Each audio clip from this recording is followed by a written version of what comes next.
अच्छा, आपने question attempt किया है पीवी कंपनी। क्विक रिव्यू लेते हैं। आपका कहना है एनपीवी हमने कैलकुलेट कर ली है, बाकी आईआरआर उसको हम थोड़ी देर बाद में छेड़ेंगे, और आरओसीई अभी आपने कैलकुलेट नहीं किया। Question is PV company is evaluating an investment opportunity to manufacture product W33 which has performed well in test marketing trials conducted recently by the company's research and development division. The following information relating to this investment proposal has now been prepared. Initially हमें 2 million चाहिए। Selling price जो कि current price terms में है $20 है। Expected inflation 3% है। Variable operating cost वो भी करंट प्राइस टर्म्स में है $8, और फिक्स्ड ऑपरेटिंग कॉस्ट वो भी करंट प्राइस टर्म्स में है 170, और ये बढ़ेंगी 4% से, क्योंकि सेलिंग प्राइस की जो परसेंटेज है इन्फ्लेशन की वो अलग है, और जो ऑपरेटिंग कॉस्ट की परसेंटेज ऑफ इन्फ्लेशन है वो अलग है, तो रियल अप्रोच तो नहीं चल सकती। Research and development division has prepared the following demand forecast as a result of its test marketing trials. The forecasts reflect expected technological change and its effect on the anticipated life cycle of product W33। तो पहले साल में हम 60,000, फिर 70,000, फिर 120, फिर 45,000 units बेचने वाले हैं। It is expected that all units of product W33 produced will be sold। तो ओपनिंग और क्लोजिंग इन्वेंट्री का कोई सीन नहीं होगा। In line with the company's policy of keeping no inventory of finished goods। No terminal value or scrap value is expected at the end of 4 years when production of product W33 is planned to end। For investment appraisal purposes, PV company uses nominal यानी money discount rate of 10% per year and target ROCE is 30% per year ignoring taxation। अच्छा, अब क्योंकि NPV आप calculate कर चुके हैं तो हम सिर्फ इस पे फोकस करते हैं कि ROCE कैसे कैलकुलेट किया जाएगा। तो आपके पास डेटा मौजूद होगा, मुझे गाइड करिएगा। पहला, दूसरा, तीसरा और चौथा साल, 4 साल है, ठीक है। इसमें आपने सेल्स रेवेन्यू कैलकुलेट कर लिया है। सेल्स रेवेन्यू कैलकुलेट करने का तरीका क्या होगा? पहले साल का volume 60,000 multiply by selling price 20 multiply by 1.03। दूसरा साल 70,000 multiply by 20 multiply by 1.03 power 2। तीसरा साल 120,000 multiply by 20 multiply by 1.03 power 3। इस तरीके से आपने चारों सालों की सेल्स निकाल दी। फिर आपने वेरिएबल कॉस्ट निकाली $8 multiply by $60,000 multiply by 1.04। $8 multiplied by $70,000 multiplied by 1.04 power 2 and so on। Fixed cost simply 170,000 multiplied by 1.04, ठीक है, power 2 power 3 power 4। अच्छा, ये आपने कैश फ्लोज निकाल लिए हैं, तो आपके पास डेटा अगर मौजूद हो तो टैक्सेबल कैश फ्लोज या जिसको हम प्री टैक्स कैश फ्लोज कहें, sales revenue minus variable cost minus fixed cost, बता सकते हैं कितने हैं? पहला साल, ठीक हो गया। नेक्स्ट ईयर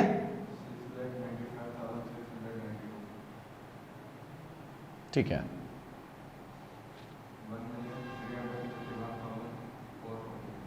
441 ठीक है,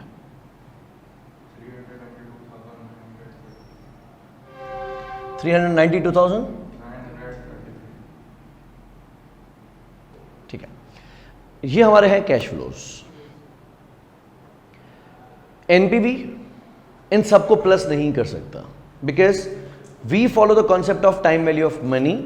तो पहले साल में जो रुपया मिलेगा वो दूसरे साल के रुपए के बराबर नहीं हो सकता, लिहाजा इन दोनों को आपस में जोड़ा नहीं जा सकता जब तक इनकी औकात बराबर ना की जाए। इनकी औकात बराबर करने का तरीका क्या होगा? उसमें से इन्फ्लेशन और इंटरेस्ट निकाल दिया जाएगा, प्रेजेंट वैल्यू पे लाया जाएगा, फिर सब में जुड़ सकते हैं। जब हम बात करते हैं रिटर्न ऑन कैपिटल एम्प्लॉयड की, although not part of syllabus, लेकिन हम सीख लेते हैं कि एक टेक्निक है ताकि हमें कमेंट करने में कभी आसानी हो सकती है। तो जब हम return on capital employed calculate करते हैं, ये 1 साल का निकलता है। कैसे निकलता है? Profit before interest and tax divided by capital employed, और फिर इसको हम मल्टीप्लाई करते हैं 100% से। लेकिन ये अगर इस प्रोजेक्ट का आप निकालेंगे तो आप 4 ROCEs निकालेंगे, क्योंकि पिबिट का मकसद क्या है? Its profit before interest and tax for the year, 1 साल का है।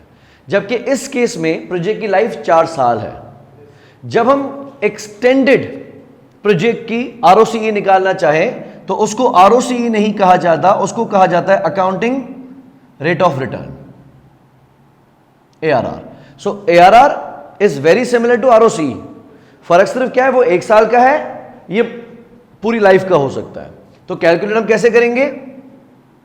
Average annual profit divided by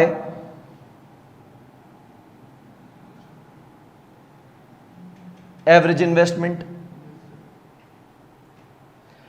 अब यहां पे हम प्रॉफिट का इस्तेमाल कर रहे हैं. वाज़ेह रहे, प्रॉफिट इज नॉट कैश.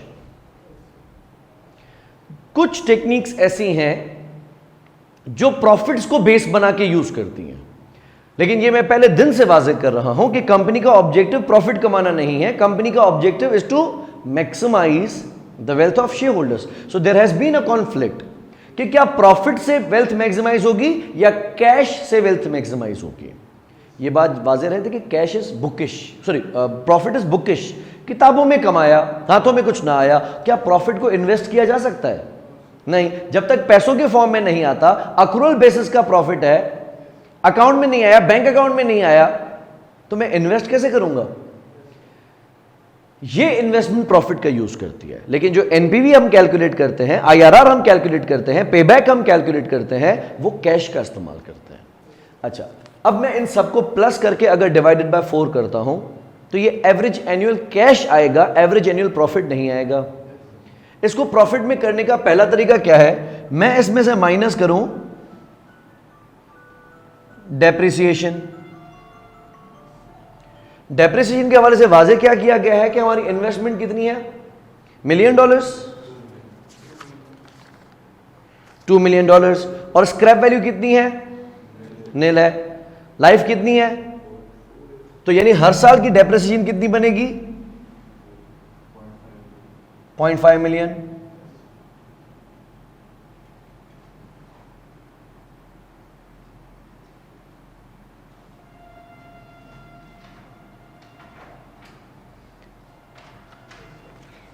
लेकिन क्योंकि ये टाइम वैल्यू ऑफ मनी को इग्नोर करता है, तो डेप्रिसिएशन पहले साल की हो या तीसरे साल की हो या चौथे साल की हो, है तो सेम. यानी इसमें पहले साल के 5 लाख भी 5 लाख है, चौथे साल के 5 लाख भी 5 लाख है, क्योंकि ये टाइम वैल्यू ऑफ मनी को नहीं मान रहा. तो एक तरीका ये हो सकता है कि हम इन तमाम कैश फ्लोज को आपस में प्लस करें और पूरी की पूरी डेप्रिशिएबल अमाउंट इसमें से माइनस कर दें. What is depreciable amount? Cost minus residual value. इसमें क्योंकि रेजिडुअल वैल्यू नील है, तो कॉस्ट और डेप्रिशिएबल अमाउंट बराबर है, हम पूरा का पूरा डेप्रिशिएबल अमाउंट एक साथ माइनस कर दें. हालांकि दूसरा तरीका यह भी हो सकता है कि हम प्रॉफिट्स कैलकुलेट करते जाएं.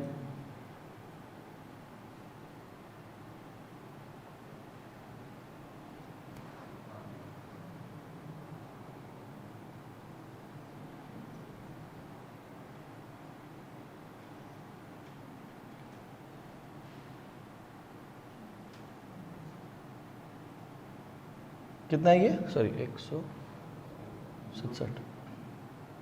देखिए, ओके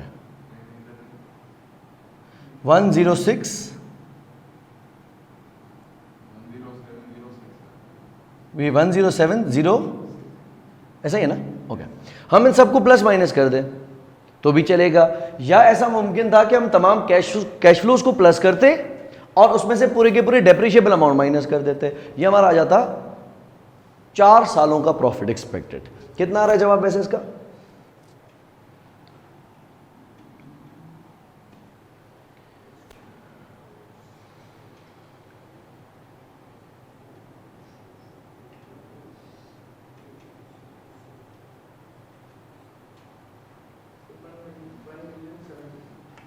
$1,072,000. नहीं, सही.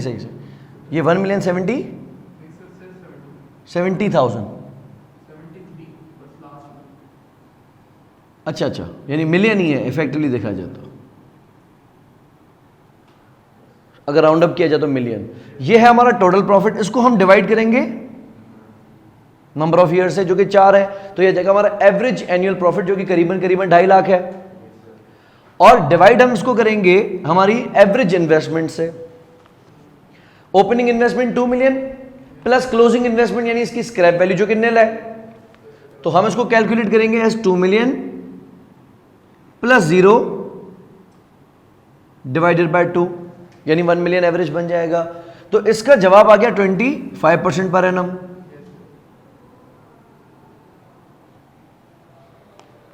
क्लियर? अच्छा, क्या ये एक्सेप्टेबल है या नहीं है उसको देखने के लिए इसने कहा था कि कंपनी ने टारगेट जो रखा है आरओसीई का वो 30% है, यानी उस हिसाब से ये प्रोजेक्ट आपके एक्सेप्टेबिलिटी में नहीं आता। लेकिन तमाम अप्रोचेस आपको सेम कंक्लूजन दे ऐसा कथन भी जरूरी नहीं है। जब आप एनपीवी कैलकुलेट करें तो मुमकिन है पॉजिटिव आई हो, तो पॉजिटिव एनपीवी चीख चीख के कह रही है कि हां भाई इन्वेस्ट कर दो, लेकिन यहां पे आरओसीई कह रहा है कि नहीं भाई इन्वेस्ट नहीं करना क्योंकि हमारे टारगेट आरओसीई से कम रिटर्न दे रही है। ठीक है, बाकी डिस्काउंटेड पेबैक आपने जब इन तमाम कैश फ्लोज को एक्सक्लूडिंग डेप्रिसिएशन, जब इन तमाम कैश फ्लोज को आपने डिस्काउंट किया होगा, आप आखिर में आप इनको प्लस करते हो ना, प्लस माइनस एनपीवी निकालने के लिए, उससे पहले आप देखेंगे कि हमारे कितना कैपिटल रिकवर होता जा रहा है। डिस्काउंटेड पेबैक का मकसद वो डिस्काउंटेड कैश फ्लोज में निकाला जाता है, सिंपल पेबैक का मकसद वो बिफोर डिस्काउंटिंग यानी फ्यूचर वैल्यूज के बेसिस पे निकाला जाता है। ठीक है, अच्छा अब हम दूसरे सवाल की तरफ आ रहे हैं, दैट इज डुओ कंपनी। हाँ, अगर सिंपल पेबैक कहता है तो आप फ्यूचर वैल्यूज के बेसिस पे इसका पेबैक कैलकुलेट करेंगे, लेकिन अगर वो कहता है डिस्काउंटेड पेबैक तो जो उसकी प्रेजेंट वैल्यू होगी उनके बेसिस पे कैलकुलेट, यानी वो प्री डिस्काउंट और पोस्ट डिस्काउंट का फर्क होगा। Duo company needs to increase production capacity to meet increasing demand for an existing product Quago। इनका एक प्रोडक्ट है Quago जिसकी डिमांड बहुत बढ़ रही है मार्केट में, तो इनको अपनी प्रोडक्शन कैपेसिटी भी बढ़ानी पड़ेगी ताकि Quago को सप्लाई कर सके, which is used in food processing। A new machine with a useful life of 4 years and a maximum output of 600,000 kilograms of Quago per year could be bought for $800,000 payable immediately. The scrap value of the machine after 4 years would be $30,000. Forecast demand and production of Quago over the next 4 years is as follows. पहले साल में 14 lakh units की demand है, फिर 15 लाख की, फिर 16 लाख की, फिर 17 लाख की। अच्छा, ये बात वाज़ेह है कि हमारी जो न्यू मशीन है वो कितने यूनिट्स प्रोड्यूस कर सकती है? 600,000, 6 लाख यूनिट्स प्रोड्यूस कर सकती है। कहता है existing production capacity for Quago is limited to 1 million kilograms per year. Okay, क्या हम Quago को लॉन्च कर रहे हैं? Is it the first time that we are going to sell Quago? No, वो तो हम वैसे ही बेच रहे हैं। मसला सिर्फ यह है कि अभी जो हमारी प्रोडक्शन कैपेसिटी है वो मिलियन क्वागोस बेचने की है, मिलियन किलोग्राम्स बेचने की है। मार्केट में क्वागो की डिमांड बढ़े जा रही है, तो हम एक नई मशीन $8 लाख की खरीद सकते हैं जिसकी मैक्सिमम कैपेसिटी कितनी होगी? 6 लाख। अच्छा, पहले साल में जो 14 लाख यूनिट्स बिकेंगे इसमें से रेलेवेंट कितने होंगे? सिर्फ 4 लाख, क्योंकि मिलियन किलोग्राम्स तो आप वैसे ही बेच रहे हो। दूसरे साल में आप बेच सकते हैं 15 लाख, रेलेवेंट कितने? 5 लाख। तीसरे साल में आप बेच सकते हैं 16 लाख, रेलेवेंट कितने? 6 लाख। चौथे साल में आप बेच सकते हैं 17 लाख, रेलेवेंट कितने? 6 लाख, क्योंकि आपके पास कैपेसिटी ही नहीं है। So the new machine would only be used for the demand of additional kilograms. The current selling price of Quago is $8 per kilogram and variable cost of material is $5 per kilogram. Other variable cost of production is 1.9 per kilogram. Fixed cost of production associated with the new machine would be $240,000. Would it be relevant? Yes, because this is directly attributable fixed cost. In the first year of production, increasing by $20,000 per year in each subsequent year of operation. तो दूसरे साल में कितनी होगी? 260, 280, 3 लाख इस तरीके से। जो company pays tax 1 year in arrears. आ गया? वैसे 2 assumptions हो सकती है ना, तो सेम ईयर या तो एरियर्स। ये क्या है? 1 ईयर इन एरियर्स है। At an annual rate of 30% and can claim tax allowable depreciation यानी capital allowances on 25% reducing balance basis. A balancing allowance is claimed in the final year of operation. ठीक है, balancing allowance का मकसद क्या होगा? अगर TWDV is greater than the scrap value, loss है तो उस पर आपको बैलेंसिंग अलाउंस मिल जाएगा। लेकिन अगर ऐसा हुआ कि TWDV is lesser than the scrap value, यानी आपको फायदा हो जाता है, तो आपको बैलेंसिंग चार्ज पे करना पड़ेगा। Do a company uses its after tax weighted average cost of capital when appraising investment projects? It has cost of equity of 11% and before tax cost of debt of 8.6%. The long term finance of company on market value basis consists 80% of equity and 20% of debt. ये वैक वाला part आ गया। ठीक है, पहले हम वैक निकाल लेते हैं।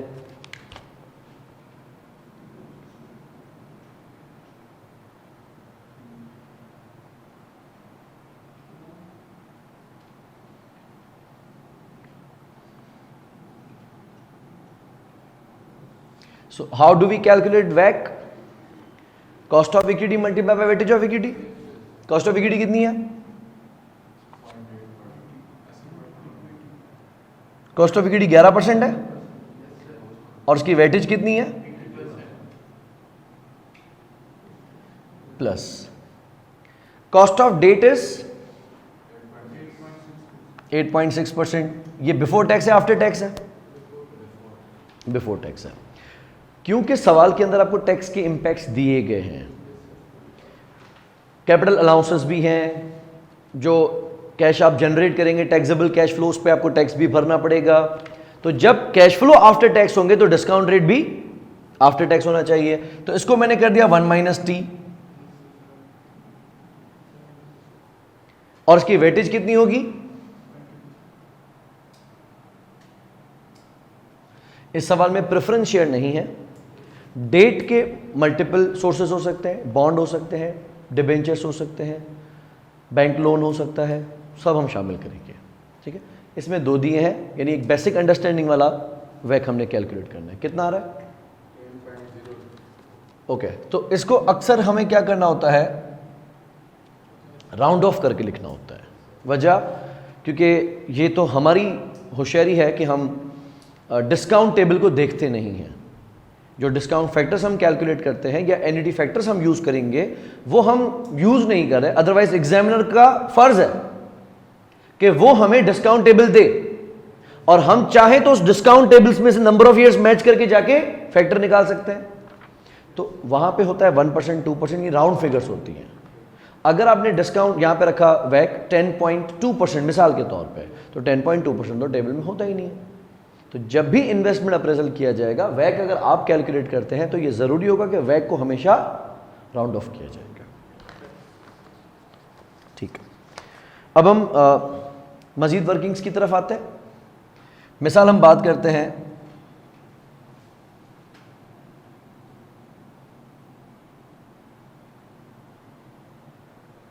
टैक्स डेप्रिसिएशन की। अब ये कैलकुलेशंस वैसे आप अकाउंटिंग में काफ़ी कर चुके हैं। पहले हम रखते हैं एसेट की कॉस्ट।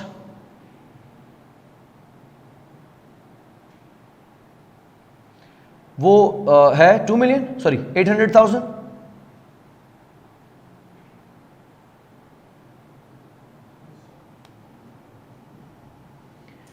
इस पे हमें पहले साल में डेप्रिसिएशन कितनी मिलेगी? 25%। तो 8 लाख का 25% 2 लाख। पहले साल हमारी डेप्रिसिएशन है 2 लाख, बाकी TWDV रह जाएगी 6 लाख। फिर दूसरे साल में इसका 25% मिलेगा 1.5 लाख। पीछे रह जाएंगे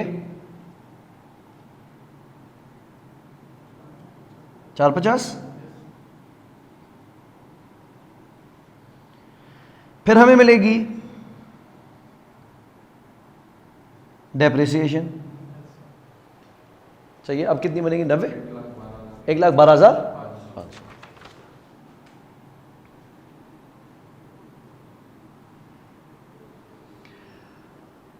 और बैलेंस रह जाएगा कितना?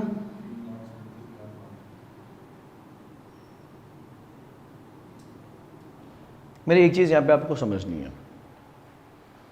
पहला तरीका, आप चौथे साल की टैक्स डेप्रिसिएशन क्लेम करें, फिर बच जाएगी चौथे साल के आखिर की TWDV और उसको स्क्रैप कर दें तो आपको मिलेगा बैलेंसिंग अलाउंस। यानी ये तो वाज़ेह है कि चौथे साल में हमें दो अलाउंसेस मिलने हैं, एक कैपिटल अलाउंस और एक बैलेंसिंग अलाउंस। आप दोनों अलग अलग क्लेम करें। ऑप्शन नंबर 1 कैसे? आप लगाएं डेप्रिसिएशन चौथे साल की, इसका 25% कितना बन रहा है? 375। ठीक है, ये 84,375 आप कौन से साल के टैक्सेबल प्रॉफिट से माइनस करेंगे? चौथे साल का जब टैक्सेबल प्रॉफिट कैलकुलेट किया जाएगा तो एक ये चीज माइनस की जाएगी। फिर आपके पास रह जाएगी TWDV कितनी?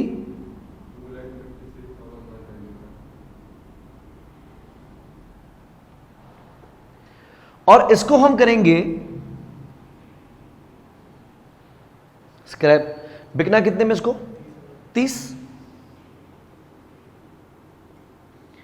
बाकी जो आखिर में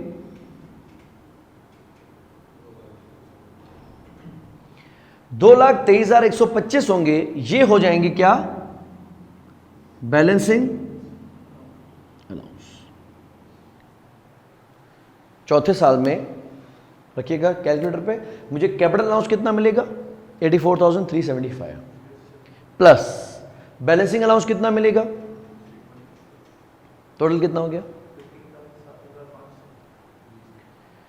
यानी जब मैं चौथे साल का टैक्सेबल प्रॉफिट कैलकुलेट करूंगा तो उसमें से मैं एक टैक्स डेप्रिसिएशन माइनस करूंगा और एक बैलेंसिंग अलाउंस माइनस करूंगा। इसका दूसरा हल क्या हो सकता है? मैं चौथे साल की डेप्रिसिएशन माइनस ही ना करूं, सही है, बल्कि डायरेक्टली इसको बैलेंसिंग अलाउंस ले लूं। यानी इसमें से मैं माइनस कर दूं स्क्रैप वैल्यू,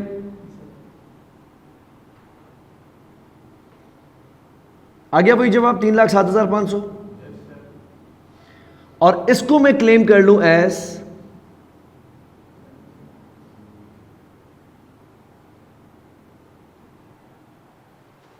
बैलेंसिंग अलाउंस। आसान हो जाएगा।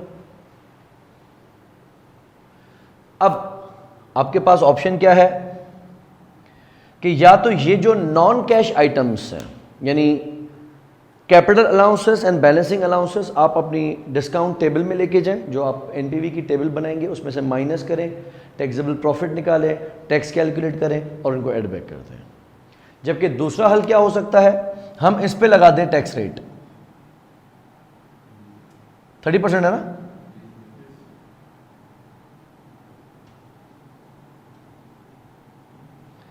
और हम कैलकुलेट कर लें डायरेक्टली टैक्स लीफ। तो पहले साल में जो हमें डेप्रिसिएशन दी जाएगी 2 लाख, उस पर 30% यानी में फायदा कितना होगा? 60,000 का। 1.5 लाख पे कितना? 45,000 का। 1,12,500 पे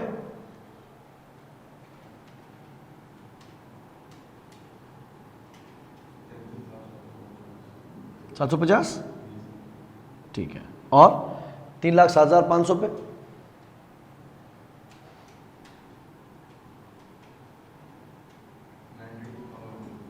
92,000।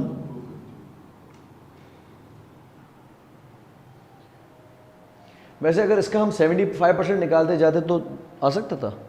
पहले साल का आपका अलाउंस है 60,000 और आपकी आरबीएम कितने 25% पे है ना, तो 60,000 को मल्टीप्लाई बाय 0.75 करो, उसका 0.75 करो, यानी इक्वल दबा दो अगर आपने आंसर किया हुआ तो। सही है। वैसे चौथे साल का भी आ सकता था, लेकिन चौथे साल का हमने शॉर्टकट मार दिया कि हमने बैलेंसिंग अलाउंस और वो एक साथ क्लेम कर लिया। अच्छा, अब इसकी टाइमिंग चेक करते हैं। जो पहला 60,000 का रिलीफ है ये आपको कौन से साल में मिलेगा? दूसरे साल में, क्योंकि ये है वैसे पहले साल के टैक्सेबल प्रॉफिट में से डिडक्टेबल, लेकिन जो टैक्स पे किया जाता है वो एरियर में किया जाता है। इसकी वजह से मैं आपको लॉजिक समझाऊं ना, वो कुछ यूं है, क्योंकि ये सवाल मानता ये है, एनपीवी मानती ये है that all cash flows will take place at the end of the year. ठीक है, यानी अगर मैं मशीन खरीदूं 1 जुलाई, मैं पाकिस्तान के हिसाब से बात कर रहा हूं, अगर मैं मशीन खरीदूं 1 जुलाई पे, मिसाल 1 जुलाई 2021 पे, तो मेरा पहला कैश फ्लो कब आएगा? 30 जून 2022 पे, और टैक्स वाले उसी दिन मान लेंगे। सही है। लेकिन अगर यही मशीन मैं खरीदूं 2 जुलाई पे, तो पहला कैश फ्लो कब आएगा? 2 जुलाई, यानी 1 साल बाद, यानी 1 जुलाई 2022 पे। टैक्सेशन अथॉरिटी से अगर आप एक दिन भी आगे निकल गए ना, तो अब हिसाब अगले साल होगा। याद है ना एक चीज, कि अगर मुझे सैलरी है तो जून की, वो अक्रूवल कॉन्सेप्ट तो नहीं चलाते ना, रेंट है तो जून का लेकिन मिला जुलाई में, तो उसको टैक्स कौन से साल में किया जाएगा? अब जुलाई टू जून अगले साल में। वैसे ही अगर मशीन मिसाल के तौर पे अगस्त में खरीदी गई है, उसका पहला कैश फ्लो माना जाएगा जुलाई में। अब जुलाई तो महीना गुजर गया, अब हिसाब होगा अगले साल। तो ऐसी टेक्निक्स में कहा जाता है कि tax is payable 1 year in arrears, कि अब इसका जो टैक्स जमा होगा, भाई देखो टाइम वैल्यू ऑफ मनी के हिसाब से 30 जून और 1 जुलाई में फर्क तो नहीं है, क्योंकि start of second year is end of first year. मेरे नजदीक फर्क नहीं है, लेकिन टैक्स वाले 1 तारीख की चूक पे भी साल आगे कर जाएंगे। तो ये एक अजम्पशन मानी जाती है जिसके बेसिस पे, यानी अगर ये सब्जेक्ट मैनेजमेंट अकाउंटिंग का होता, ये भी फर्क है, अगर कॉस्ट अकाउंटिंग का है या फाइनेंशियल मैनेजमेंट का सब्जेक्ट है एमएफए अभी, तो फाइनेंशियल मैनेजमेंट में तारीखों का गेम नहीं खेला जाता। लेकिन अगर यही सब्जेक्ट मैनेजमेंट अकाउंटिंग का होता था तो उसमें तारीखों का गेम खेला जाता। फिर आपको बताता कि मशीन जुलाई पे खरीदी गई है तो जून पे आएगा। अब आपको खुद दिमाग चलाना है कि टैक्स इसी साल लगेगा या अगले साल लगेगा, लेकिन असम्पशन हमें क्लियर है कि एरियर और सेम ईयर का क्या मकसद है। तो ये जाएगा ईयर 2 में, ये ईयर 3 में, ये ईयर 4 में, और ये year 5।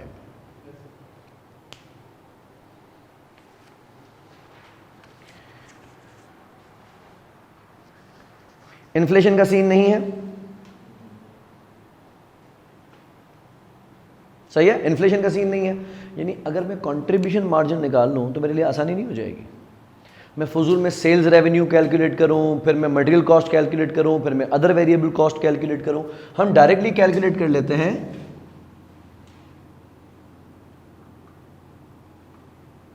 Contribution margin per unit. Selling price कितनी है? 8 माइनस मटेरियल कॉस्ट कितनी है? 5,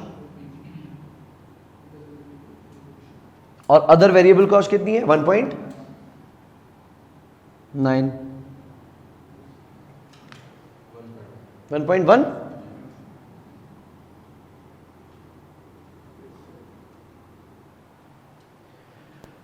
अगर इन्फ्लेशन वाला पार्ट आ जाता और ये कहता कि सेलिंग प्राइस अलग परसेंटेज से इन्फ्लेट होने वाली है, मटेरियल कॉस्ट अलग परसेंटेज से, तो हम कंट्रीब्यूशन वाला सीन नहीं चला सकते थे। अभी हमारे लिए आसानी हो सकती है।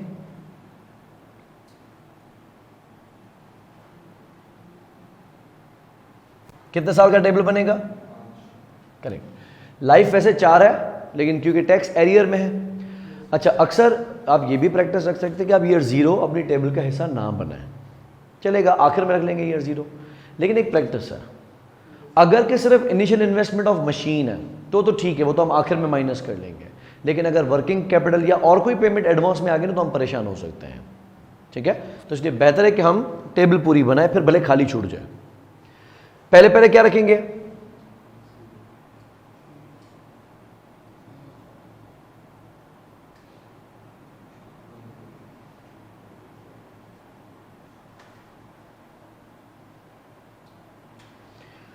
पहले वो कैश फ्लोज रखे जाएंगे जिसका टैक्स में इंपैक्ट है। सही है। अक्सर बच्चे क्या करते हैं, सीक्वेंस में आते हैं। मिसाल क्वेश्चन में सबसे पहले लिखा हुआ है कि 8 लाख की मशीन है, तो वो 8 लाख पहले लिख देंगे, स्क्रैप वैल्यू लिख देंगे। मुनासिब था, लेकिन परेशानी है, इसलिए बेहतर है कि टैक्सेबल कैश फ्लोज पहले रख लो, और जो टैक्स एग्जाम्ड है उनको बाद में रख लेंगे। अच्छा, अब हम कैलकुलेट कर सकते हैं 1.1 मल्टीप्लाई बाय पहले साल में कितने यूनिट्स बेचेंगे आप? 4 लाख। कितना हो जाएगा? 4,40,000। दूसरा साल 550,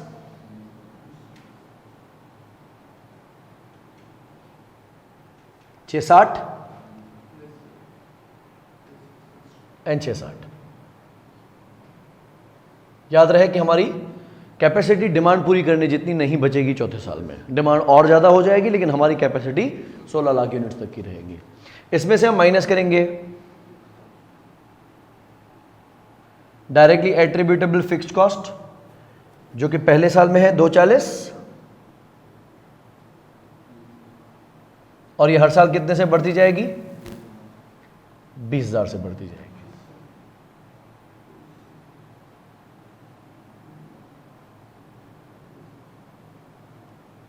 ये आगे हमारे टैक्सेबल कैश फ्लोस। मर्जी आपके हाथ में है।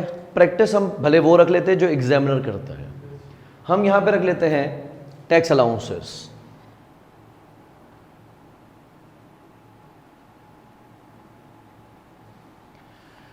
पहले साल में हमारा टैक्स अलाउंस 2 लाख का है,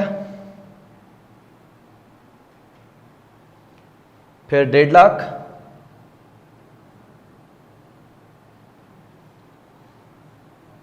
एक 12,500, 3,07,500। इसके थ्रू हम कैलकुलेट कर लेते हैं अपना टैक्सेबल प्रॉफिट।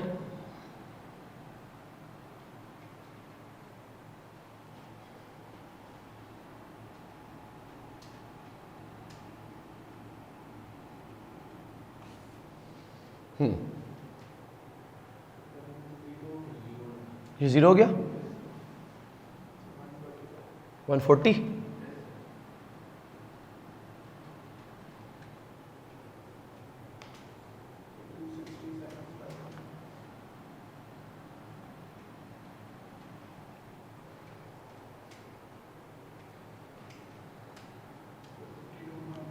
$50।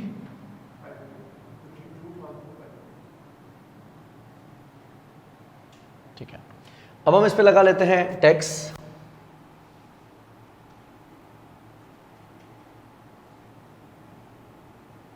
Which is 30%। पहले साल में वैसे भी कुछ ना आता क्योंकि पहले साल का टैक्स दूसरे साल में पे होना था। क्योंकि हमारा टैक्सेबल प्रॉफिट 0 है तो हम कोई भी टैक्स पे नहीं करेंगे। फिर 1,40,000 का 30%, 42,000। टैक्स है दूसरे का, पे तीसरे में किया जाएगा। 267, 500 का 30%। ठीक है, और 52,500 का।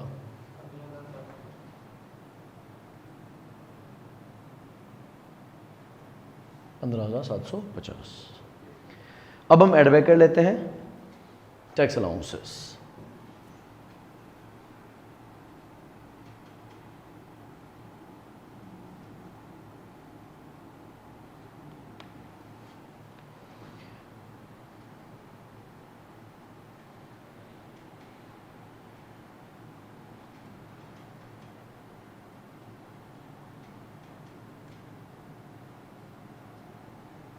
अच्छा, बार बार ब्रेक मार के हमारा टाइम वेस्ट होगा। हम फिर टोटलिंग करें, फिर टोटलिंग करें, टाइम वेस्ट होगा। बस यहां तक हमें क्योंकि 30% लगाने के लिए एक बार ब्रेक मारनी पड़ी, अब हम ब्रेक नहीं मारेंगे। सारा कैश फ्लोज लगा के आखिर में डिस्काउंटिंग की तरफ आ जाएंगे। और क्या क्या कैश फ्लोज हैं? अब हम आते हैं मशीन। ईयर 0 में कितने की आ रही है? 8 लाख की। और उसकी स्क्रैप वैल्यू चौथे साल में 30,000। और कोई कैश फ्लो? रेवेन्यू हो गया, मटेरियल कॉस्ट हो गई, अदर वेरिएबल कॉस्ट हो गई, फिक्स्ड कॉस्ट हो गई, टैक्स चार्ज भी हो गया और अलाउंसेस भी मिल गया। I believe that's it. अब हम टोटल कर लेते हैं। तो ईयर 0 में there be an outflow of 800,000, inflow of 200,000, 290। ठीक है, next 30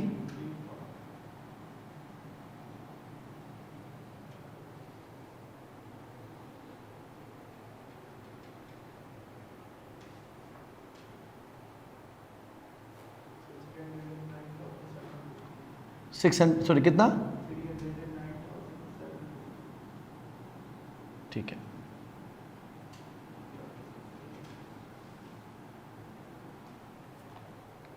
So here we go, these are our after tax या post tax cash flows। अब हम इनको प्लस माइनस तो नहीं कर सकते क्योंकि फ्यूचर वैल्यू है, इनको हमें प्रेजेंट पे लाना पड़ेगा। तो प्रेजेंट हम कितने परसेंटेज पे लाएंगे, जो हमारा वैक हमने निकाला था 10%।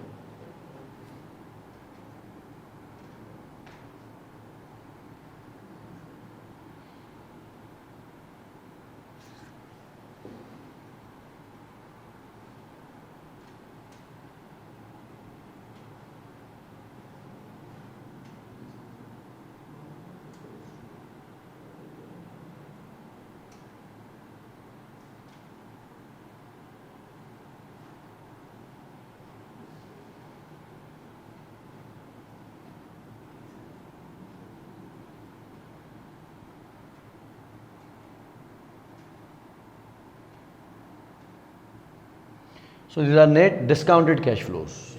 कितना है,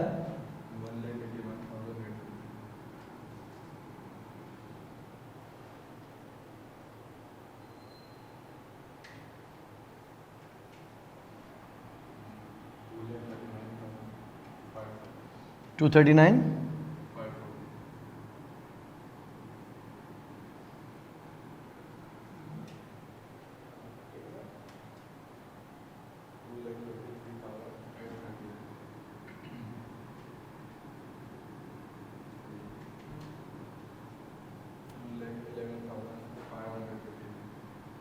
$559।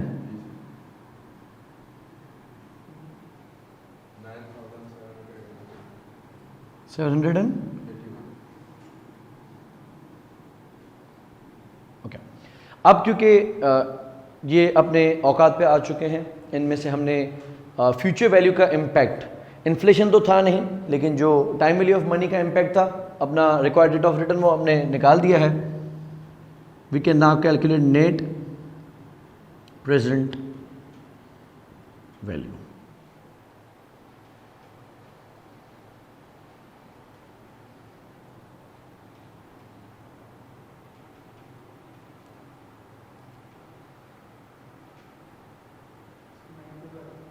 नेगेटिव कितना, 139,000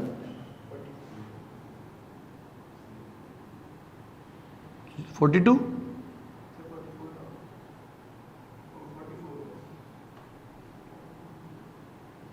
okay। So since this additional investment in machine to meet the existing demand of product, जो नाम था प्रोडक्ट का, क्वागो, इज नॉट फाइनेंशियली फीजिबल, ठीक है, क्योंकि नेगेटिव एनपीवी तो मना करते हैं। ओके, लिटिल करेक्शन कि इसमें जो टोटलिंग था उसमें हमने मिस्टेक कर दी थी, तो उसको हमने अभी करेक्ट कर दिया है।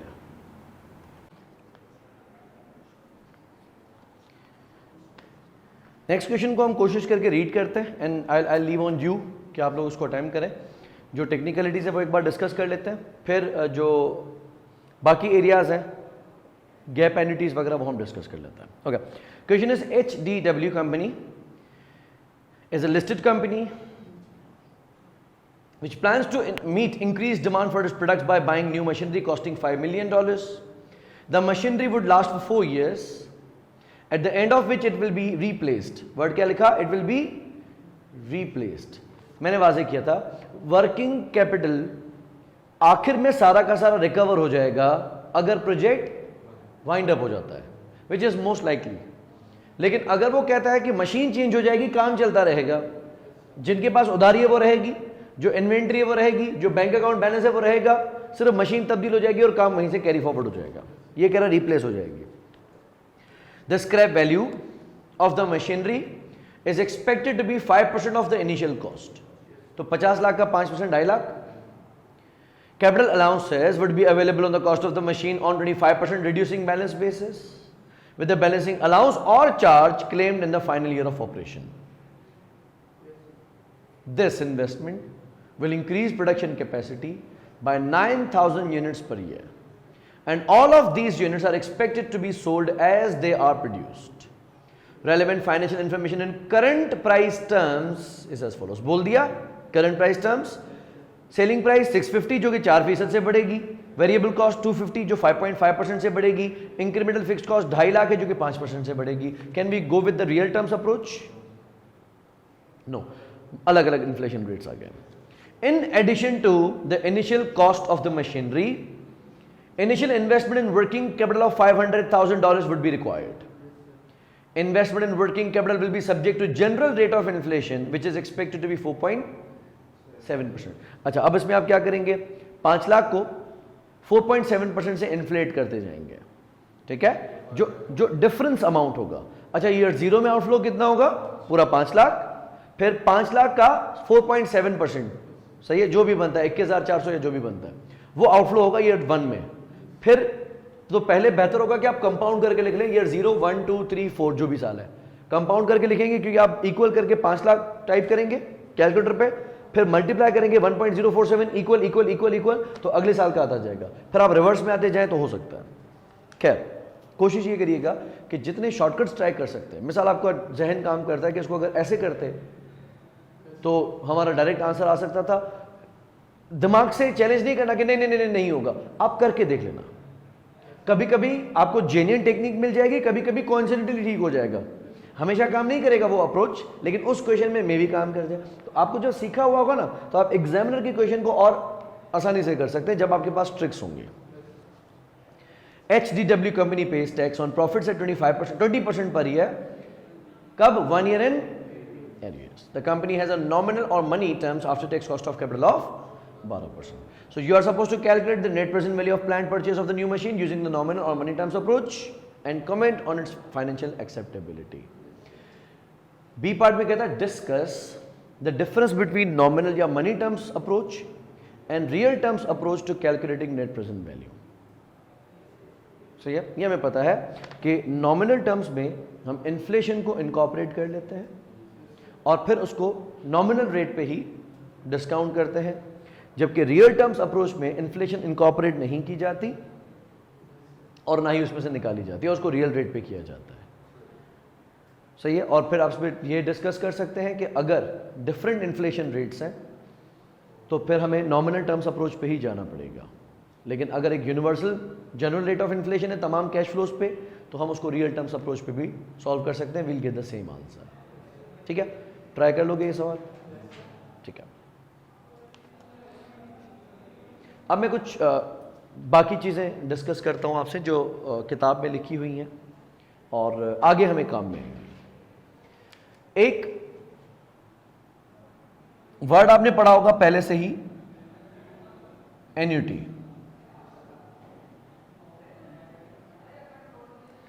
आपकी नॉलेज के मुताबिक what is annuity factor? What is annuity factor? अगर we face constant cash flows every year, हालांकि हम उन कैश फ्लोज को डिस्काउंट करके फिर टोटल कर सकते हैं, लेकिन we have got an annuity factor. और एन्युटी कब लगाया जाता है?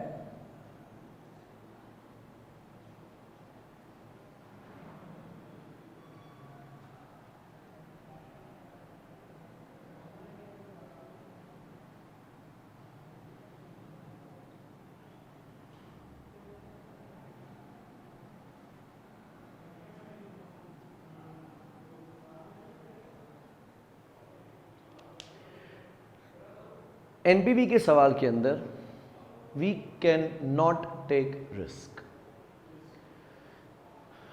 प्रैक्टिस में हम कितने ही चैंपियन हो जाएं, लेकिन एग्जाम के 3 घंटों में हम नहीं होते. एक प्रेशर सा होता है, ठीक है, एक डिफरेंट सा माहौल, एक टेंस माहौल सा होता है, एक डर सा होता है. तो आसान चीज भी मुश्किल लग रही होती है. बहुत ही आसान हो तो दिमाग कहेगा इतना आसान कैसे देगा, इसमें कोई ट्रिक होगी. तो एक चीज जो हम बड़ी आसानी से कर भी सकते हैं, यानी एक सिंपल डबल एंट्री अगर उसने पूछ ली कि क्रेडिट पे अगर सप्लायर से परचेसेस कर ली तो डबल एंट्री क्या होगी, और लिखा हुआ है कि debit purchases credit account payable, तो भी हम 2 मिनट और रुकेंगे कि नहीं यार इतना आसान नहीं देगा, इसमें जरूर कोई ट्रिक होगी। माहौल कुछ मुख्तलिफ होता है। तो हमारी जो प्रैक्टिस है हम उस हिसाब से चलेंगे, थोड़ा टाइम एक्स्ट्रा लग जाए चलेगा, हाँ, लेकिन अगर उसे सवाल में मार्क्स ही कम दिए हैं, एक लंबा सा सवाल लग रहा है और मार्क्स है 5 से 7, हमें लगता है कोई ये शॉर्टकट काम कर जाएगा, लेकिन अगर मार्क्स 15 है तो इजी सवाल को भी लेंदी करके लिखिएगा। जिस तरह हमने कॉस्ट एंड मैनेजमेंट अकाउंटिंग के अंदर एक खान लिमिटेड का सवाल किया था, तो उसमें क्या कहते हैं, इतना लंबा सा 9 पे ऑफ टेबल बना लिया था उसने, हालांकि शॉर्ट भी हो सकता था, लेकिन मार्क्स सामने 17 थे गालिबन, तो हमारा दिमाग काम कर, अगर 17 मार्क्स है तो काम भी तो 17 मार्क्स का करके दूं, वो बात अलग हो सकती है।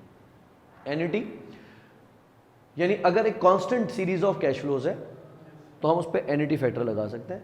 इसको कैलकुलेट आप किस तरीके से करते हैं, 1 माइनस 1 प्लस आई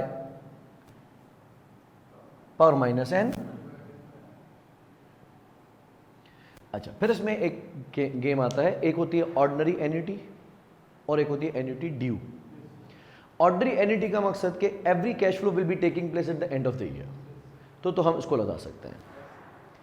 अगर ये एन्युटी ड्यू है यानी every cash flow is taking place at the start of the year, तो आप क्या करेंगे, ईयर, हाँ, एक ईयर माइनस करके और 1 प्लस कर देंगे, सही है। लेट्स से अगर हमें 5 कैश फ्लोज मिलने, the series of 5 annual cash flows, तो उसको हम 4 कर देंगे यहां पे और 1 अपनी तरफ से प्लस कर देंगे, because the formula of annuity does nothing accept summing up the discount factors, सही है। जो मैंने तजुर्बे के तौर पे आपको पहले बता भी चुका हूं कि अगर 10% का पहले साल का 0.909 है, दूसरे साल का 0.826 है, तीसरे साल का 751 है, चौथा 683 है और पांचवा 621 है, तो ये 5 साल की एन्युटी है। अगर इन सबको हम प्लस करते हैं तो हमारा जवाब आता है 3.790 या 3.791। अगर हम इसको एन्युटी के थ्रू करते हैं तो इसको कैसे किया जाएगा, इट्स 1 माइनस 1 प्लस आई जो कि 10% है, उसके ऊपर हम पावर देंगे n, और कितने सालों की एन्युटी है, 5 सालों की डिस्काउंट फैक्टर्स हैं, और इसको होल डिवाइड करना है हमने i से जो कि है 0.1,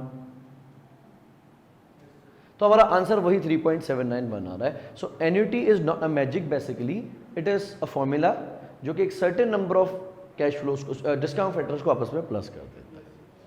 लेकिन अगर एक कहता कि ये कैश फ्लोज हमें एडवांस में मिलेंगे, तो यानी ये 1 2 3 4 5 ना होता, बल्कि ये कैश फ्लो 0 to 4 होता।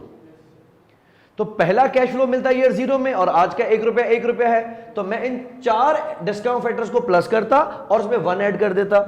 तो 4 को प्लस करने के लिए मुझे यहां पे पावर -4 देना पड़ेगा जो कि आएगा 3.169 या 3.170 आता है, वो प्लस कर देंगे उसमें 1।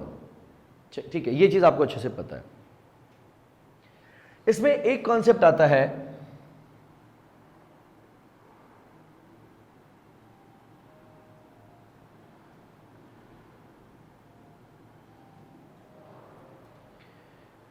डिलेड एन्युटी या फिर गैप एन्युटी। Any idea?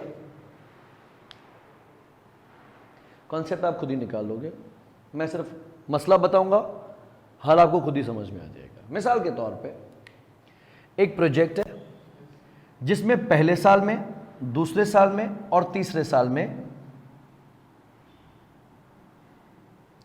अलग अलग कैश फ्लोज मिलने हैं। से पहले 60,000 मिलने हैं, फिर 75,000 मिलने हैं, फिर 26,000 मिलने हैं, मिसाल के तौर पे। लेकिन ये कहता है कि फिर चौथे, पांचवें, छठे और सातवें हमें एनुअली 40,000 मिलेगा अगर 10% डिस्काउंट फैक्टर है। क्या इस पे मैं 4 साल की एन्युटी जो कि 3.169 या 3.170 आपने कैलकुलेट किया, इसको मैं 3.169 से मल्टीप्लाई कर सकता हूं। समझिएगा बात, एक प्रोजेक्ट है जो पहले साल में मुझे 60,000 देगा, दूसरे में 75, तीसरे में 26, फिर चौथे, पांचवें, छठे और सातवें साल में हर साल पर एनम मुझे 40 40 40 40 देगा, क्योंकि constant series of cash flow है। सो इज इट पॉसिबल कि मैं उस पे 4 साल का एन्युटी फैक्टर जो कि 3.170 है लगा दूं? देखो पहली बात, अगर मुझे डिस्काउंट फैक्टर्स प्लस करने हैं तो ये वाली तरकीब तो गलत हो जाएगी, क्योंकि 0.909 तो यहां आ गया, 0.826 यहां आ गया और 0.751 यहां आ गया। अगर मैं इसको 3.169 या 3.170 से मल्टीप्लाई करता हूं तो वो तो इन तीनों को भी प्लस कर देगा। आप ये कह सकते हैं कि सर चौथे, पांचवें, छठे और सातवें साल का जो डिस्काउंट फैक्टर है उसको प्लस करें, दुरुस्त? तो अगर मैं इसको 3.170 से करता हूं तो मैथ्स तो बोलेगी क्या कर रहे हो, ये ईयर 1 थोड़ी है, ये तो ईयर 4 है। अब इसके एक तरीका आपने मुझे बिल्कुल मुनासिब कहा कि आप एक थोड़ी देर के लिए अज्यूम कर दें कि ये 4 नहीं है, 1 है, 5 नहीं है, 2 है, 6 नहीं है, 3 है, 7 नहीं है, 4 है। तो आप बड़े शौक से इसको मल्टीप्लाई कर दें 3 लेकिन ये ईयर 0 पे नहीं जाएगा, 3 पे आ जाएगा, और फिर आप इसको मल्टीप्लाई कर दें 0 तो ये ईयर 0 पे आ जाएगा। ठीक है, यानी अगर हम इसका आंसर निकाले तो क्या जवाब आ रहा है? 3.170 मल्टीप्लाई बाय 0.751, सिर्फ इतना करो, 2.381। सही है। अच्छा, एक और काम हम करते हैं मजीद समझने के लिए। आप कैलकुलेटर पे टाइप करो 1 और डिवाइड करो 1.1 से, इक्वल प्रेस किया तो 909, दूसरी बार इक्वल, तीसरी बार, चौथी बार, पांचवी बार। मुझे छठे और सातवें साल का एन्युटी फैक्टर, डिस्काउंट फैक्टर बताओ। 5 6 4 513। तो आप ये कह सकते हैं कि हम अगर चौथे से लेकर सातवें साल के डिस्काउंट फैक्टर्स को आपस में प्लस कर दें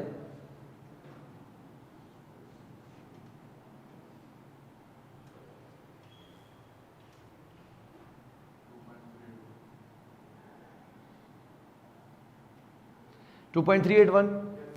सो ये शॉर्टकट हो गया, वो लेंदी तरीका हो गया, लेकिन हमें करना यह है कि हमें पहले, दूसरे, तीसरे, चौथे के डिस्काउंट फैक्टर्स को प्लस नहीं करना, हमें चौथे, पांचवें, छठे और सातवें के डिस्काउंट फैक्टर को प्लस करना है। तो आप ऐसे कर लें। दूसरा तरीका आपने बिल्कुल मुनासिब बताया कि आपने अज्यूम करवाया कि ये 4 नहीं 1 है, इसको ईयर 3 पे लेके आया, 3 से 0 पे लेके आया, फिर भी मेरा आंसर सेम आया। अब मैं तीसरी तरकीब बता रहा हूं। तीसरी तरकीब यह है कि अगर मैं 7 साल का एन्युटी फैक्टर निकालूं, 1 - 1.1 पावर -7 होल डिवाइडेड बाय 0.1। अगर मैं 7 साल का एन्युटी फैक्टर निकालता हूं, कितना आ रहा है?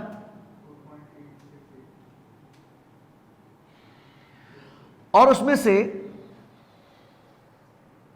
पहले 3 साल का एन्युटी फैक्टर माइनस कर देता हूं। 3 साल का एन्युटी फैक्टर इज 2.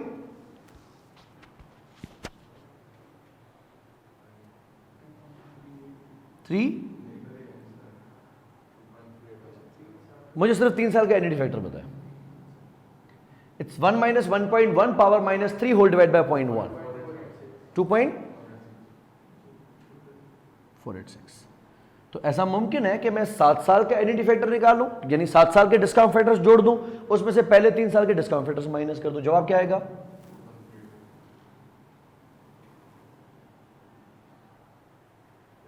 ठीक है, इसको हम कहते हैं डिलेड एन्युटी या गैप एन्युटी। सवाल वैसे मैंने वाजे किया था क्योंकि हम चार्टर्ड अकाउंटेंट्स हैं, we are not factory managers, we are not the cost accountants.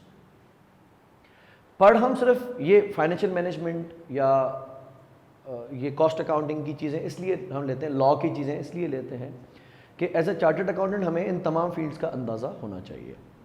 Financial management अगर हम पढ़ रहे हैं तो इसमें भी कल को अगर कोई कैलकुलेशंस हमारे सामने आती हैं तो हम उसको समझ सकें।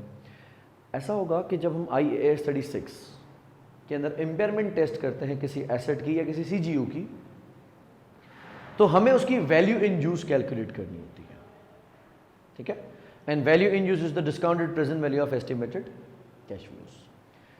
अब है क्या कि हम इस टेक्निक को देख लेते हैं कि हम कितने साल का कैश फ्लो यूज कर सकते हैं। अच्छा, IAS 36 ने कहा है कि प्रोजेक्शन 5 साल से आगे नहीं जा सकती।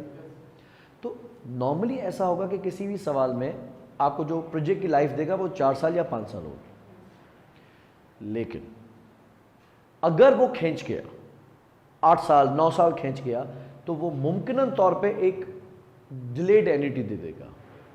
पहले 4 सालों में कैश फ्लो ऊपर नीचे होगा और बाद के 5 सालों में वो कैश फ्लो को स्टेबल कर देगा ताकि आप एन्युटी फैक्टर का इस्तेमाल कर सकें। क्योंकि अगर हम एक पेज पे पूरे 9 साल की टेबल बनाते हैं तो आप समझ सकते हैं कीचड़ सा हो जाएगा, सही है।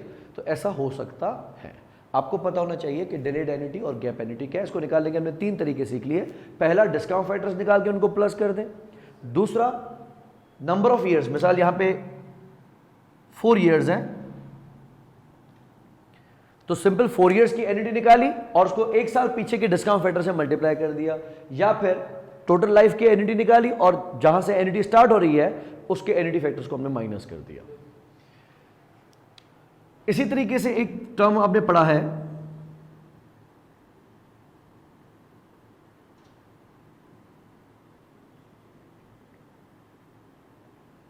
perpetual cash flows. What does perpetuity mean?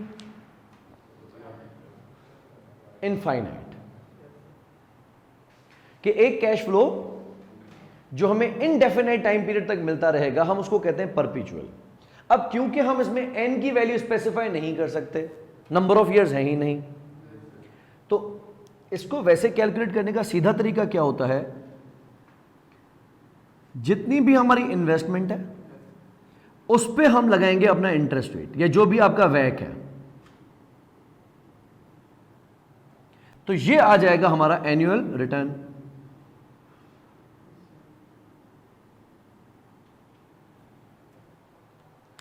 Time तो है नहीं, तो अगर कैबोर 12.25 चल रहा है या 13 चल रहा है या 12 चल रहा है या 10 चल रहा है, मुझे उतना दो और आखिर में मुझे मेरे पैसे वापस कर देना। तो इस फॉर्मूला को अक्सर घुमा के देखा जाता है कि इन्वेस्टमेंट अगर पता है तो रिटर्न निकाला जा सकता है, लेकिन सवाल ये पूछ सकता है कि अगर रिटर्न इतना है तो इन्वेस्टमेंट कितनी होनी चाहिए, सही है। तो हम क्या रखते हैं, जितना भी हमारा एनुअल कैश फ्लो होता है, यहां पे इंटरेस्ट रेट मल्टीप्लाइड है उस पर आता है तो डिवाइड हो जाता है। तो इसको हम यूं अगर लिखें, कोई एतराज तो नहीं है, यानी या तो आप कैश फ्लो को, जो एनुअल कैश फ्लो उसको डिवाइड कर दें इंटरेस्ट से तो भी ठीक है, या मैंने 1 डिवाइडेड बाय आई किया तो ये हो गया हमारा परपेचुइटी फैक्टर, और मैंने उसको एनुअल कैश फ्लो से मल्टीप्लाई किया तो पता चल जाएगा कि इन्वेस्टमेंट कितनी होनी चाहिए। अगर इतनी या इससे कम है तो एक्सेप्टेबल, अगर इससे ज्यादा है तो मना कर देना।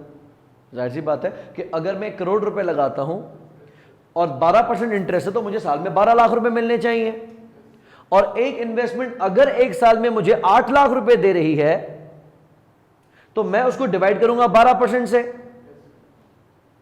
सही है। उस हिसाब से मेरी इन्वेस्टमेंट लेस से 60-65 लाख कुछ होनी चाहिए, और मांग मुझसे रहा है 80 लाख रुपए तो मैं मना कर दूंगा। लेकिन अगर मुझसे 50 लाख रुपए मांग के कह रहा है कि हम आपको 8 लाख रुपए हर साल देंगे, मे बी मैं बिस्मिल्लाह बोल दूं। ठीक है, ये क्लियर है बात। जिस तरह एन्युटी में डिलेड एन्युटी एंड गैप एन्युटीज हो सकती हैं, उसी तरीके से परपेचुइटी में भी गैप परपेचुइटी या डिलेड परपेचुइटी हो सकती है। उस केस में क्या गेम बनेगा,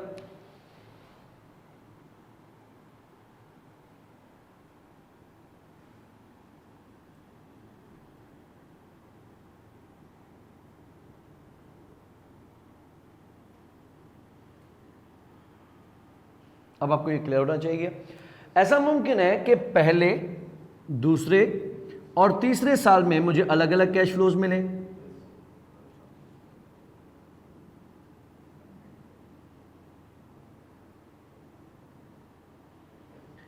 और चौथा ऑनवर्ड्स इंफिनिटी में वो मुझे एक constant amount of cash flow देता जाए। लेकिन अगर यहां पे मैं 1 डिवाइडेड बाय आई वाला परपेचुइटी फैक्टर लगाता हूं तो वो तो पहले से कैश फ्लोज को, पहले से डिस्काउंट फैक्टर्स को प्लस करना शुरू कर देगा, जो कि मुनासिब नहीं है। सेम अप्रोच आप चलाएंगे, या तो इसको मान लो कि ये पहला साल है नहीं पहला साल, मान लो कि ये पहला साल है, जब इस पे मैं एन्युटी लगाऊंगा तो ईयर 3 पे आके गिरेगा, और मैं इसमें जब 3 का डिस्काउंट फैक्टर लगाऊंगा खुद ही 0 पे चला जाएगा। तो ऑप्शन नंबर 1 वही। दूसरा, आप परपेचुइटी निकालें, उसमें से पहले 3 साल की एन्युटी माइनस कर दें।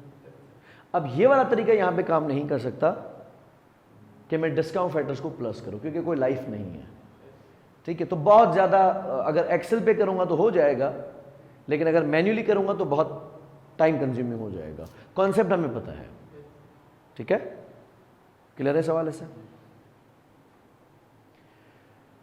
एक चीज जो एनपीवी के अंदर काम में नहीं आएगी हमें, लेकिन जब हम स्टॉक वैल्यूएशन करेंगे, बिजनेस वैल्यूएशन करेंगे, तो हमें यूज में आएगी। तो मैं आपको ऐड कर देता हूं। इसको हम कहते हैं परपेचुइटी विद ग्रोथ।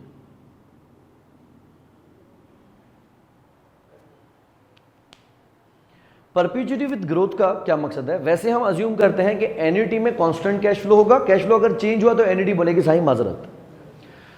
परपेचुइटी में अगर एनुअल कैश फ्लो कांस्टेंट हुआ तो परपेचुइटी बोलेगी बिस्मिल्लाह, लेकिन अगर हर साल कैश फ्लो चेंज होता गया इनफाइनाइट टाइम पीरियड में तो परपेचुइटी फॉर्मूला भी बोलेगा साईं माजरत। लेकिन अगर हम कहते हैं कि मिसाल हम एक इन्वेस्टमेंट कर रहे हैं, मिसाल मैं आपको प्रैक्टिकल इन्वेस्टमेंट बताता हूं, आप किसी बिल्डर के साथ इन्वेस्टमेंट करें। आजकल बिल्डर्स ने इन्वेस्टमेंट के मोड्स चेंज कर दिए हैं। मिसाल आप एक मॉल में इन्वेस्टमेंट करें, आप हमारे सर्टेन स्क्वायर फीट्स बाय कर लें, एक दुकान बाय कर लें, हम आपको उस दुकान का हर महीने का किराया घर बैठे पहुंचाएंगे। दुकान खाली हो या कोई ब्रांड बैठा है, आपकी टेंशन नहीं है। आप ना खुद उसमें दुकान खोल सकते हैं, ना आप अपने तरफ से किसी को दुकान में बिठा सकते हैं, ठीक है। होता क्या है, मिसाल करोड़ रुपए की एक शॉप है, तो उस पर आपको 47,500 रुपए का माहाना किराया मिलेगा, और ये किराया हर साल 5% बढ़ता जाएगा, ठीक है। अच्छा, अब मैं कैलकुलेट करता हूं कि क्या ये करोड़ रुपए की वर्थ रखती है या नहीं रखती है। तो हम क्या करेंगे, परपेचुइटी विद ग्रोथ में आप रखेंगे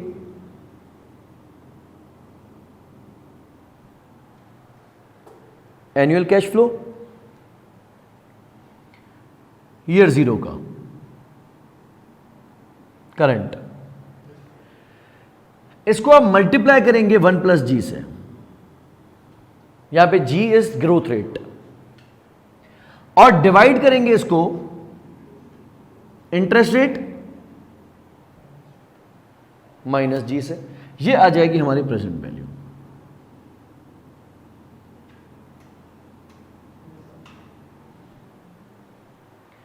तो अज्यूम मैंने ये देखा कि मुझे सालाना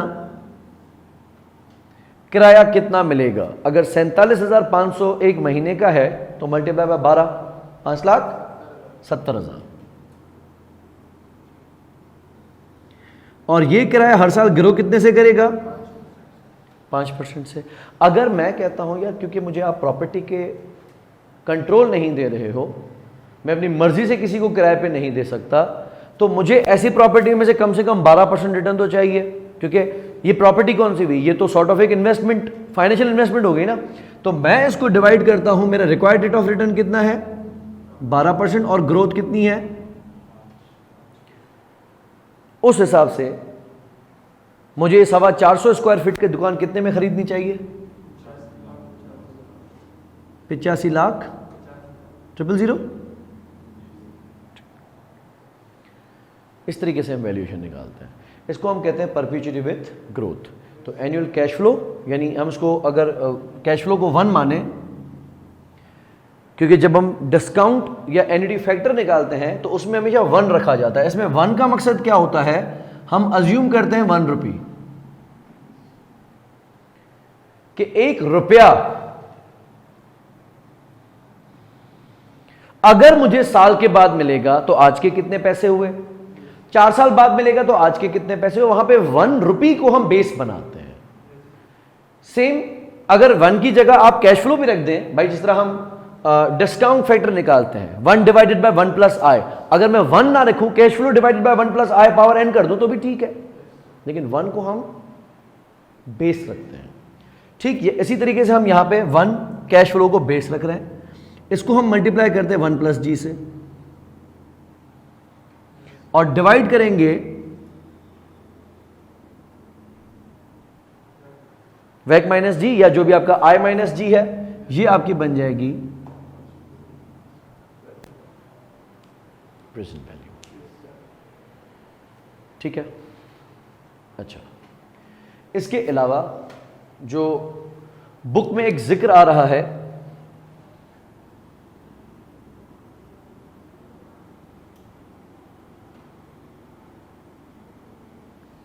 वो है सिंकिंग फंड का। Any idea what is sinking fund? Yes, मिसाल मुझे आज से, जिस तरह वो बचपन में आपको मिसालें दी जाती थी ना, एक मैथ्स की किताबों में कि एक बंदी है, वो 45 साल या 60 साल की उम्र में रिटायर करेगी और उसका ख्याल है कि मैं 75 साल में घूमने जाऊंगी कहीं, तो वो कुछ इतने पैसे मिसाल 45 साल से लेकर रिटायरमेंट पीरियड तक 60 साल तक बचाना चाह रही है कि उसको 60 साल के आखिर में इतना पैसा मिले। तो अब बताओ कि उसको हर साल कितने पैसे जमा करने चाहिए।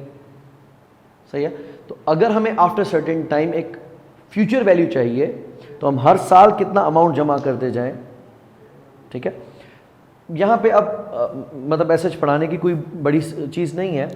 होता क्या है कि हम हमेशा जितनी भी इंस्टॉलमेंट होती है, यानी फ्यूचर कैश फ्लोज होते हैं, उसको हम मल्टीप्लाई करते हैं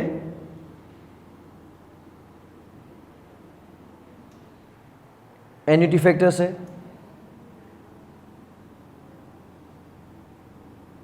तो ये प्रेजेंट वैल्यू आ जाती है। अब मैंने आपको यहाँ पे बैंक लोन के हिसाब से एक चीज़ बताई थी कि गाड़ी खरीद के देता हूँ तो किस्तें कितनी होनी चाहिए। तो हमने क्या कर दिया, उस प्रेजेंट वैल्यू से डिवाइड कर दिया एन्युटी फैक्टर को, तो इंस्टॉलमेंट आ जाएगी। सही है। तो इसी तरीके से अगर हमने एक फ्यूचर वैल्यू डिसाइड करके रखी है कि मुझे इतना पैसा मिले, जिस पे कंपाउंडिंग फैक्टर भी बताया कि हर साल इतने से ग्रो करेगा, तो हर साल मुझे कितने पैसे जमा करने चाहिए कि मेरे इतने पैसे बन जाएं, दैट इज सिंकिंग फंड। ऐसे अलग से नहीं पूछता, लेकिन बुक में लिखा हुआ है कि कंपाउंडिंग और डिस्काउंटिंग की टेक्निक्स में एन्युटीज, गैप एन्युटीज, परपेचुइटीज, गैप एन्युटीज और सिंकिंग फंड, या फिर बोरिंग कॉस्ट, या एक हम अमाउंट कैलकुलेट करें जो अमोर्टाइजेशन होती है, जो मैं इससे पहले भी आपको अपने तरफ से करवा चुका था बात, कि गाड़ी बैंक से ले ली तो बैंक की किस्त कितनी बनेगी हर साल की, ताकि 5 साल में मेरा कर्जा भी उतर जाए और इंटरेस्ट भी पे हो जाए और गाड़ी मेरी हो जाए। तो हम इस तरीके से उसकी किस्त निकालते हैं। ठीक है। इसको रीड बेशक आप जब फुर्सत हो कर लीजिएगा, नो इश्यूज। अभी इन क्वेश्चंस को आप वाइंड अप करो। इंशाल्लाह नेक्स्ट क्लास में मैं आपको आई कैप के सवाल दूंगा। ठीक है। इनिशियल कुछ सवाल हम करेंगे, फिर वो मैं आपके कंधों पे डाल दूंगा। सिर्फ इसका ख्याल रखिएगा कि जो टैक्स के इम्पैक्ट्स होंगे उसमें इनिशियल अलाउंस एक एक्स्ट्रा चीज़ आएगी। तो ईयर 1 में हमें इनिशियल भी मिलेगा और कैपिटल अलाउंस भी मिलेगा, और आखिरी साल में कैपिटल भी मिलेगा और बैलेंसिंग अलाउंस भी मिलेगा। बाकी तकरीबन अजम्पशंस एक जैसी हैं। ठीक है। See you next class. Thank you.